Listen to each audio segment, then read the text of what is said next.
And these are biological evolutions. Like imagine the manifestation of the prefrontal cortex. Right. So and at some point in our society, we stopped evolving as species, and we started evolving as technology. So we start thinking about things like, okay, the will, like that's a really important, like fire is like the discovery of fire is really, really important. But as like individual, like humans, we create cool technology outside of ourselves. Like in a way, our iPhones are just as much of ourselves as we are ourselves, you know. They're extensions of human ingenuity and creativity. We're just creating things outside of ourselves. I think the Overman is the idea of someone who's going to be able to go ahead and actually, like, not even someone, but like I think it's going to be a group of people that eventually leads to a species that's going to eventually be, and so that's what I think of. That's say hi to the camera. That's what I think of. ¿Qué onda, Pablo? Yes, say gracias for Pablo for these chairs because he let us. Pablo. Sí, pase por. Sí, disculpe. Si quieres pasar por aquí también, si quieres, está bien. Bueno. Yeah, thanks to these Pablo and everyone for the help and making sure everything's clean and organized and get back to your bed and everything, your room. That's it, bro. Yeah, but no. What do you think about, for example, the idea that, or the studies that shown that, for example, SAT scores, or after like a certain amount of 5 or 10 years, they have to get harder. They have to make them because people are getting smarter. Yeah. Not necessarily that the overall population is getting smarter, but the students who are taking the tests are kind of getting smarter. Or that's a really good proposal. I also like just to be like completely honest about my sentiments towards that. I don't believe that SAT scores are necessarily the best gauge or benchmark for intelligence or any kind of productive capacity. Okay.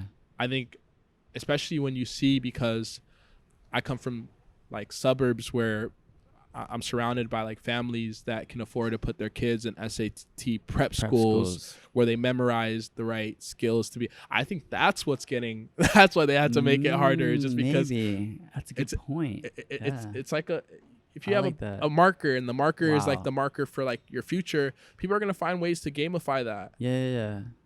That's amazing point that you brought up.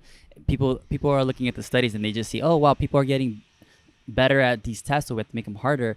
But what you said is, I think, is the best reason for that, is that there's more people getting better at preparing for the test, and they know what's going to be on the test, so they can memorize the test. And then once once they've taken the SAT scores, everything gets forgotten. Yeah, and the other thing is, like I said, that's why I go back to the scientific thing, because there might have been an actual study that someone did in this, and I'm sure that the person who did the study comes from, like, he's a pretty intellectual, smart person.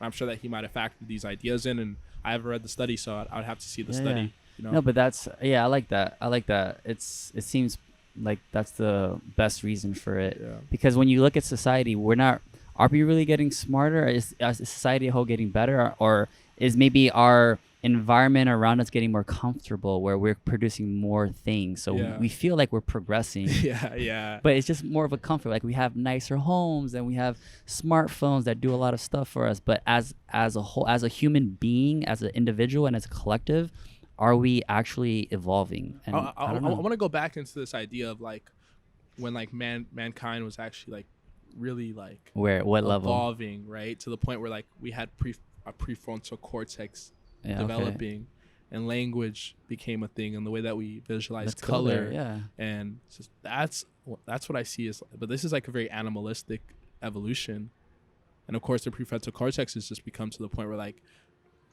we used to use our amygdala a lot, like our deepest, most animalistic for instincts and stuff. And then as we started utilizing our prefrontal cortex, we started thinking about technology and these intellectual things. But I still believe that as it was evolving, we're really still connected to the amygdala and the ability to search and taste and I think that we've realized the overpower. It's almost like Steph. When you got that guy who's in like in 2K. That's just Pablo. You know that guy who's always is always in 2K and always chooses like Steph Curry and like the Warriors when they're unbeatable. I think that's how we felt about our prefrontal cortex. Just like, wow, like I can outgame all these animals. Like I don't even need my amygdala anymore. Yeah. And I think it might have reinforced it. But now we only use this part of our free tongues. In what way do we only use it? For instance, we're a service society now, especially in the United States.